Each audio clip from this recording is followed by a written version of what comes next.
বিমানে যদি আপনারা উইন্ডো সিট পান কি কি করবেন আজকে থেকে বলেন? উইন্ডো সিটের পাশে বসে বসে রিল দেওয়ার জন্য ভিডিও মেক করব। কি করবেন? আরে একটু যদি আকল খাটাইতাম তাইলে আজকে আর জাহান্নামের আগুনে পোড়া লাগে না। নবীদের কথা যদি শুনতাম আর যদি আকল খাটাতাম তাইলে আজকের এই কঠিন অবস্থা আমাদের পড়া লাগতো না। কোরআনের বিভিন্ন আয়াত আল্লাহ তাআলা আমাদেরকে বলেছেন আফালা তাআকিলুন, তোমরা কি আকল খাটাবা না? এই যে দামি কমন সেন্স দিলাম, একটু বুদ্ধি কি খাটাবা না, আকল খাটাবা না তোমরা? এবং কোরআনের একটি আয়াতে আল্লাহ তাআলা বিভিন্ন কসমিক সিম্বলস, ন্যাচারাল ফেনোমেনা এগুলো উল্লেখ করে সবশেষে তিনি বলেছেন লা আয়াতিন লিকৌমি ইয়াকিলুন, নিশ্চয়ই এগুলোর মধ্যে নিদর্শন রয়েছে, সাইন রয়েছে। কাদের জন্য? লিকৌমি ইয়াকিলুন, যারা আকলবান, যারা কমন সেন্স খাটায়। এই আয়াতে আল্লাহ কি কি বলেছেন দীর্ঘ আলোচনা, আমি খুব সংক্ষেপে বলছি। আল্লাহ তাআলা বলছেন ইন্না ফি খালকিস সামাওয়াতি ওয়াল আরদি ওয়া ইখতিলাফিল লাইলি ওয়ান নাহারি ওয়াল ফুলকিল্লাতি তাজরি ফিল বাহরি বিমা ইয়ানফাউন নাস ওয়া মা আনজালাল্লাহু মিনাস সামাই মিন মাইন ফাহিয়া বিহিল আরদা বা'দা মাউতিহা ওয়া বাসসা ফিহা মিন কুল্লি দাব্বা ওয়া তাসরিফির রিয়াহি ওয়াস সাহাবিল মুসাখখারি বাইনাস সামাই ওয়াল আরদি লাআয়াতিন লিকওমি ইয়াকিলুন। সবগুলো বলে আল্লাহ বললেন এগুলোর মধ্যে নিদর্শন আছে তাদের জন্য যারা কমন সেন্স খাটায়। কি বললেন আল্লাহ? আল্লাহ বললেন আকাশ জমিনের সৃষ্টির মধ্যে, দিবারাত্রির পরিবর্তনের মধ্যে, এই যে 24 ঘন্টার 12 ঘন্টা দিন, 12 ঘন্টা রাত, আর নিগতির কারণে এই যে দিবারাত্রি আমরা পাই, এই পৃথিবীটা তার অরবিটে কক্ষে যেমনি ঘুরে, আবার পৃথিবীটা তার অক্ষেও ঘুরে। সূর্যের চারদিকে কক্ষে ঘুরে, ওই ঘোরার মুহূর্তে সে নিজে স্পিনিং হইতে থাকে, ঘুরতে থাকে। ওই স্পিন হইতে তার এক পিঠ থেকে আরেক পিঠে ঘুরতে তার 24 ঘন্টা সময় লেগে যায়। ওইটার কারণে দিবারাত্রি হয়। 12 ঘন্টায় আমরা দিন পাই, 12 ঘন্টায় আমরা রাত পাই।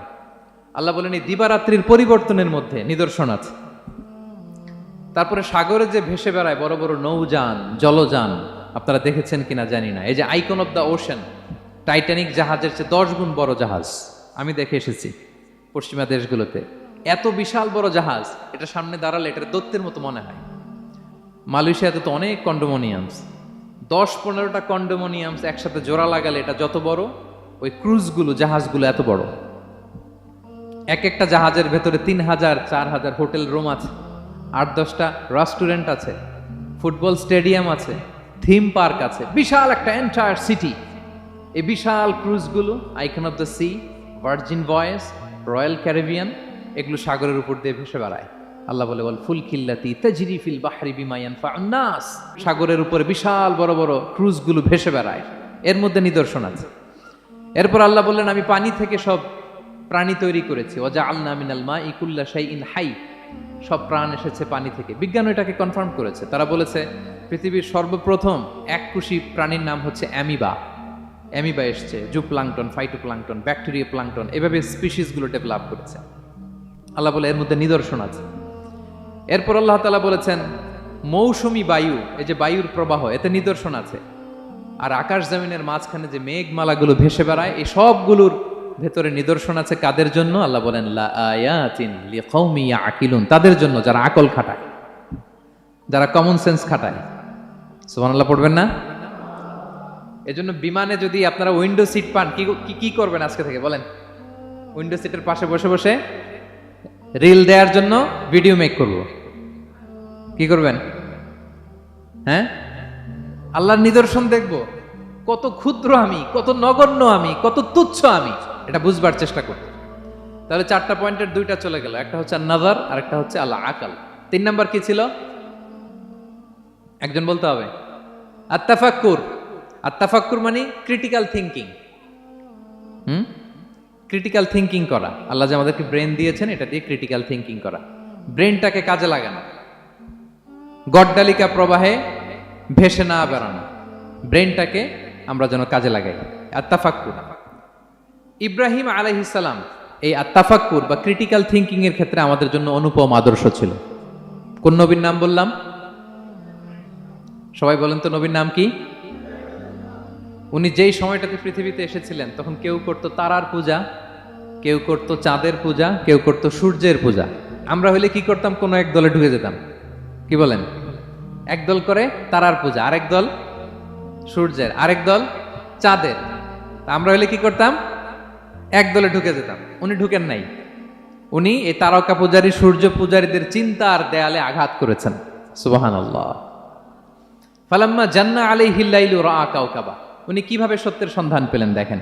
উনি রাত্রিবেলা যখন দেখেন যে লোকজন তারার পূজা করে, উনি ভাবলেন হাযা রব্বি, তারাই কি আমার রব? পরে দেখে না, দিনের বেলায় তারারে আর খুঁজে পাওয়া যায় না। এখন মনে মনে ভাবে হায় রে, আমার রব যদি আবার মাঝে মধ্যে না থাকে তো আমি যাব কই? এক সময় উনি আসে, আরেক সময় নাই। এরকম খোদা দিয়ে আমাদের কোনো লাভ আছে? যিনি সবসময় আমার টেক কেয়ার করবে, আমরা তো ওই খোদার ইবাদত করি, ঠিক কিনা? উনি বললেন না না, এই তারা আমার রব হতে পারে না। এরপর দেখা যায় আরেকদিন রাত্রিবেলা সবাই চাঁদের পূজা করে, কি দ্যুতিময় চাঁদ, জ্যোৎস্না ছড়ায়। তো উনি ভাবলেন আহাদা রাব্বি, এটাই কি আমার রব? পরে দিনের বেলা যখন দেখি না, চাঁদ তো আর দেখা যায় না, চাঁদ তো আর নাই, ভ্যানিশ, ডিসঅ্যাপিয়ার। পরে বলে না, চাঁদ আমার রব হতে পারে না।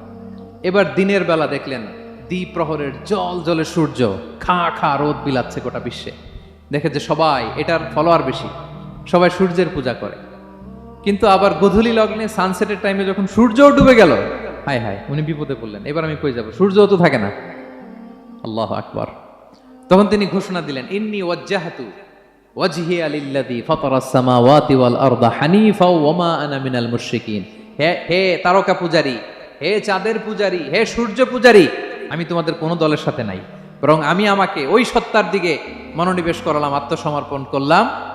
ফাতারাস সামাওয়াতি ওয়াল আরদ, যিনি আকাশ সৃষ্টি করেছেন, জমিন সৃষ্টি করেছেন।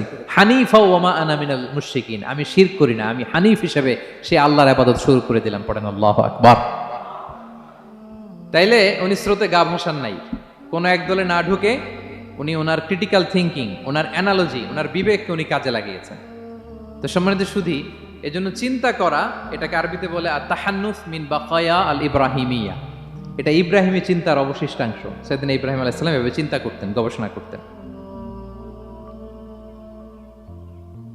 সূরাতুন নাহলে আল্লাহ তাআলা মৌমাছি কিভাবে মধু সংগ্রহ করে এই ইনফরমেশনটা যখন আমাদের সামনে পেশ করলেন, এই আয়াতের শেষেও তিনি একই কথা বললেন, ইন্না ফি যালিকা লাআয়াতান লিকাওমি ইয়াতাফাক্কারুন। নিশ্চয় এর মধ্যে যারা চিন্তাশীল তাদের জন্য নিদর্শন আছে। মৌমাছি যে মধু সংগ্রহ করে, আপনারা মৌচাক দেখছেন? কে কে দেখি মৌচাক দেখছেন? মাশাআল্লাহ, আচ্ছা ঠিক আছে। রাসূল সাল্লাল্লাহু আলাইহি ওয়াসাল্লাম মধু বড্ড পছন্দ করতেন। পিওর হানি, দুর্গন্ধওয়ালা হানি তিনি খেতেন না, পিওর হানি খাবেন, খুবই এনার্জেটিক। এবং কোরআনে মাত্র দুইটা জিনিসকে শেফা বলা হয়েছে, এক হচ্ছে কোরআনকে বলা হয়েছে শেফা, আর এই মধুকে বলা হয়েছে শেফা। সুবহানাল্লাহ। আল্লাহ তাআলা বললেন, ওয়া আওহা রাব্বুকা ইলান নাহলি আনিত্তাখিযি মিনাল জিবালি বুয়ুতা ওয়া মিনাশ শাজারি ওয়া মিম্মা ইয়ারিশুন। আল্লাহ তাআলা মৌমাছিকে শিখাই দিলেন কিভাবে মৌচাক বাঁধতে হবে। এবং আল্লাহ বললেন, ইত্তাখিযি মিনাল জিবালি বুয়ুতা, তোমরা পাহাড়ে মৌচাক বাঁধো, ওয়া মিনাশ শাজার, গাছের মগ ডালে বাঁধো, অথবা উঁচু মাচার উপরে বাঁধো, যাতে গ্রামের ছোট্ট ছেলেরা ঢিল মারতে না পারে। মৌচাক যারা দেখছেন, এটা কি নিচু নিচু জায়গায় মৌমাছির মৌচাক হয় না, উঁচু একেবারে মগ ডালে। এটা মৌমাছিরা শিখাই দিছে কে? হ্যাঁ, কে শিখিয়েছে? আল্লাহ সুবহানাহু ওয়া তাআলা মৌমাছিকে শিখিয়ে দিয়েছে। যারা আরবি বোঝেন তারা বুঝতে পারবেন, ইত্তাখিদি এটা ফেমিনিন জেন্ডার। তার মানে আল্লাহ যা অর্ডার করেছেন, এটা পুরুষ মৌমাছিকে অর্ডার করেন নাই, নারী মৌমাছিকে। তো গবেষণায় দেখা গিয়েছে পুরো মৌচাকের বাসাটাকে এখানে যে লিডারশিপ বহন করে, এটা কোনো পুরুষ মৌমাছি না, এটা নারী মৌমাছি। সুবহানাল্লাহ। এবং তিন ধরনের মৌমাছি থাকে, একটা হচ্ছে কুইন বি, রানী মৌমাছি, আরেকটা হচ্ছে মেল বি, এরা বংশ বিস্তার করে, আরেকটা হচ্ছে ওয়ার্কার বি, এরা এই মধু আনা নেওয়া করে। তা আল্লাহ এদেরকে বললেন, কুলি মিন কুল্লি সামারাত, এই মৌমাছি তোমরা আশেপাশের সব সুন্দর সুন্দর ফুল থেকে, ফল থেকে, ফ্লাওয়ার নেকটারস, পুষ্প রস সংগ্রহ করে নিয়ে আসো। মধু এত স্বাস্থ্যকর, হেলদি ডায়েট কেন? কারণ আশেপাশের গাছের মধ্যে এখানে আপনার ভেষজ গাছ আছে, ওষুধি গাছ আছে, বনাজি গাছ আছে, ঠিক কিনা? তো মৌমাছিগুলো সেখান থেকে ফ্লাওয়ার নেকটারস, পুষ্প রস সংগ্রহ করে আবার চলে আসে। এবং আল্লাহ বললেন, ফাসলুকি সুবুলা রব্বিকি যুলুলা, পথ ভুলে যাও না, যেই পথে গেছো ওই পথে ফিরে আসো। একটা মৌমাছি মৌচাক থেকে প্রায় 10 কিলোমিটার দূরেও অনেক সময় চলে যায়, আবার 10 কিলোমিটার পথ চিনে আবার মৌচাকে এটার ফিরায় আনে কে? এই পুরো মেকানিজমটা নিয়ে গবেষণা করে অস্ট্রিয়ান একজন সায়েন্টিস্ট, তার নাম হচ্ছে কার্ল ব্রনফেশ, সে একটা বই লিখেছে দ্য ডান্সিং বিজ, এবং এই বই লিখে সে নোবেল লরেট হয়েছে, নোবেল প্রাইজ পেয়েছে। আমরা তো মধু পাইয়া হাতের তালুর মধ্যে নিয়ে জিব্বা দিয়ে চাটি, আমাদের তো আর ব্রেন খাটানোর ওই সময় নাই। ওই কার্ল ভন ফ্রেশ সে এই মৌমাছি নিয়ে গবেষণা করে নোবেল প্রাইজ পেয়েছে, আর আমরা মাথা খাটাইতে পারলাম না। তো সে গবেষণা করে পেয়েছে, মানে কোরআনের আয়াত যা যা বলেছে সে তাই পেয়েছে। মৌমাছি ওখান থেকে ফুলের পুষ্পরস, ফ্লাওয়ার নেকটার্স এনেই কিন্তু মৌচাকে রাখে না, ওইটারে সে খেয়ে ফেলে। এবং সে গবেষণা করে পেয়েছে এক একটা মৌমাছির দুইটা স্টোমাক, দুইটা পাকস্থলী। একটা পাকস্থলীতে সে নিজের খাবার দাবার খায়, আরেকটা পাকস্থলীতে এই পুষ্পরস, ফ্লাওয়ার নেকটার্স গুলা সে রাখে। সেখানে আল্লাহ তাআলা একটা স্পেশাল এনজাইম দিয়ে ওইটাকে প্রিজার্ভ করে, প্রত্যেকটা মৌমাছির নিচে একটা টিউব আছে, সে ওই টিউব দিয়ে নল দিয়ে মৌচাকে যে ওই মধুগুলো রেখে আসে। পড়েন সুবহানাল্লাহ। এবং এই মধুর ভেতরে আল্লাহ তাআলা ন্যাচারাল অ্যান্টিসেপটিক রেখেছেন, এটার নাম প্রপোলিস। দ্বিতীয় বিশ্বযুদ্ধে রাশিয়ান সোলজাররা তারা আহত হলে তারা অ্যান্টিসেপটিক কিনে লাগাতো না, তারা মধু লাগায় দিত, আর আহত সোলজার তারা মুহূর্তে সুস্থ হয়ে যেত। যাদের বাতের ব্যথা আছে, বাতের ব্যথা আছে না অনেক মুরব্বীদের, ওই বাতের ব্যথার মধ্যে যদি মৌমাছির হুল ফুটাই দিতে পারেন, একদিনের মধ্যে বাতের ব্যথা ভালো হয়ে যাবে। সাময়িক হয়তো ব্যথা পাবে, মৌমাছি যখন কামড় দেয় ব্যথা লাগে না, নাকি আরাম লাগে? কামড় খাইছেন মৌমাছির কখনো? হ্যাঁ। তো বাতের ব্যথার মধ্যে আপনি মৌমাছির হুল ফুটাই দিলে আর ব্যথা নাই। সুবহানাল্লাহ বিহামদিহি।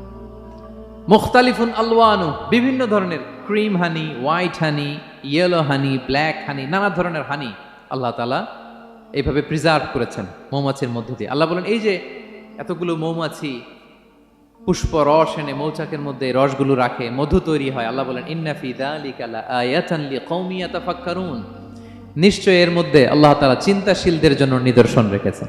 যারা চিন্তা করে, তারা হাতের তালুতে শুধু জিহ্বা দিয়ে চেটে চেটে খায় না, তারা ভাবে কোত্থেকে আসলো এই মধু, কিভাবে মৌমাছিগুলো যায়, কিভাবে ফিরে আসে। তাহলে বলেন তো আমাদের চিন্তাশীলতার দরকার আছে না নাই? সূরা আলে ইমরানের 190 নম্বর আয়াতে আল্লাহ তাআলা বলেছেন, যারা আকাশ বাতাস পৃথিবী সৃষ্টি নিয়ে চিন্তা করে এবং সর্ব অবস্থায় আল্লাহ তাআলার জিকির করে, ওয়া ইয়াতাফাক্কারুনা ফি খালকিস সামাওয়াতি ওয়াল আরদ, এবং তারা তাফাক্কুর করে, ক্রিটিক্যাল থিংকিং করে, এবং তারা বলে মা খালাকতা হাযা বাতিলা, হে আল্লাহ তুমি অনর্থক কিছু সৃষ্টি করো নাই। মনে রাখবেন এই পৃথিবীতে আল্লাহ তাআলা অনর্থক কোনো কিছু সৃষ্টি করে নাই, করেছে? যেটাই সৃষ্টি করেছে এটা এর মধ্যে মানব কল্যাণ আছে না নাই? আল্লাহ তাআলা আমাদের জন্য কল্যাণ রেখেছেন। এবং এই আয়াত যখন নাজিল হল, বিষ্ণু ঈসা ইসলাম বললেন ওয়াইলুন লিমান কারাআহা ওয়া লাম ইয়াতাফাক্কার ফিহা, ধ্বংস তাদের জন্য যারা এই আয়াত তেলাওয়াত করে কিন্তু এই আয়াত নিয়ে চিন্তা করে না, গবেষণা করে না। এবং কোরআনের বিভিন্ন আয়াতে আল্লাহ তাআলা বিশ্বনবীকে বলেছেন, নবী হে আপনি আপনার উম্মতদেরকে নবীদের ঘটনা শোনান। কোরআনের 3 ভাগের 1 ভাগ হচ্ছে ঘটনা। পুরো কোরআনের 3 ভাগের 1 ভাগ কি? ঘটনা, স্টোরি টেলিং। কারণ গল্প মানুষের মনে দাগ কাটে। আল্লাহ তাআলা বলেছেন ফাকুসুসিল কসাসা লাআল্লাহুম ইয়াতাফাক্কারুন, নবী হে আপনি তাদেরকে কিচ্ছা শোনান, ঘটনা শোনান, নবীদের কাহিনী শোনান, লাআল্লাহুম ইয়াতাফাক্কারুন, যাতে করে তারা ক্রিটিক্যাল থিংকিং করে। তারা লূত আলাইহিস সালামের কওমের ঘটনা যখন শুনে যে আল্লাহ তাআলা আপসাইড ডাউন করে দিয়েছিলেন, তারা যখন কওমে আদের ঘটনা শুনে, কওমে সামুদের ঘটনা শুনে, তারা যেন চিন্তাশীল হয়। এবং বিশ্বনবীর সাহাবী আবু দারদা রাদিয়াল্লাহু তাআলা আনহু উনি বলতেন তাফাক্কুরু সাআতিন খায়রুন মিন কিয়ামি লাইলা, 1 ঘন্টা কেউ যদি আল্লাহর সৃষ্টি নিয়ে চিন্তা করে সেটা সারা রাত তাহাজ্জুদের সালাত অফার করার চেয়ে উত্তম। আমরা অনেকে মনে করি শুধু তাসবিহ পড়াই ইবাদত, জিকির করাই ইবাদত, শুধু কোরআন তেলাওয়াতই মনে হয় ইবাদত, শুধু কিয়ামুল লাইল করা ইবাদত। কিন্তু বিশ্বনবীর সাহাবী যিনি ইসলাম আমাদের চেয়ে ঢের বেশি বুঝেছেন, তিনি বলেন আল্লাহর এই সৃষ্টি শৈলী, এই সৃষ্টি নৈপুণ্য নিয়ে 1 ঘন্টা চিন্তা করা, ক্রিটিক্যাল থিংকিং করা, সারা রাত নফল তাহাজ্জুদের চেয়েও সেরা। এবার বলেন আমাদের চিন্তা করার দরকার আছে না নাই? ব্রেনটা খাটাবেন তো? এই যে যারা কনভার্টেড মুসলিম হয় এরা কিন্তু অনেক চিন্তা ফিকির করে, নিজের সাথে নিজে বোঝাপড়া করে, ক্রিটিক্যাল থিংকিং করে, তাদের অ্যানালজি কাজে লাগিয়ে, আল্লাহর দেয়া ব্রেনকে কাজে লাগিয়ে এরপরে শাহাদা পাঠ করে, এমনি এমনি না। এই যে কিছুদিন আগে আমেরিকান এক পপ স্টার কালেমা পড়ছে না? আপনি জানেন একটা ধর্ম চেঞ্জ করা, একটা ফেইথ চেঞ্জ করা, এটা কত বড় সিদ্ধান্ত? হ্যাঁ, বাপদাদার ধর্ম বয়স 30-40, এতদিন যে ধর্ম মানলাম এটাকে চেঞ্জ করে নতুন ধর্মে কনভার্ট হয়, এটা কত বড় সিদ্ধান্ত! Could you imagine that? It's not a joke. নিজের সাথে নিজের অনেক বোঝাপড়া করতে হয়, তারাই ক্রিটিক্যাল থিঙ্কিং করে। এবং বিষ্ণু ঈসা ইসলাম উনি নবী হওয়ার আগেও এই চিন্তার আবাদত করতেন। তিনি হেরা গুহায় চলে যেতেন, কাবা থেকে 6 কিলোমিটার উত্তরে, 634 মিটার উঁচু, যা বলে নূরের উপরে একটা কেইভ আছে, গুহা, এটার নাম হচ্ছে গারে হেরা। ওখানে বসে বসে তিনি এই চিন্তা করতেন। তার মানে নবী হওয়ার আগে বিষ্ণুনবীর আবাদত ছিল চিন্তার আবাদত। নবী হিসেবে অ্যাসাইন্ড হওয়ার আগে বিষ্ণুনবীর আবাদত কি ছিল বলেন তো? নামাজ পড়া, কোরআন তেলাওয়াত করা। কোরআন তো নাজিলই হয় নাই, কোরআন তেলাওয়াত করবে কেমনে? তখন 6 মাস বসে বসে উনি ওখানে কি করেছেন বলেন? ধ্যানমগ্ন করেছেন, ধ্যানমগ্ন ছিলেন, তিনি চিন্তা করতেন। ওইটাই ছিল ওনার আধ্যাত্মিক শিক্ষায়তন।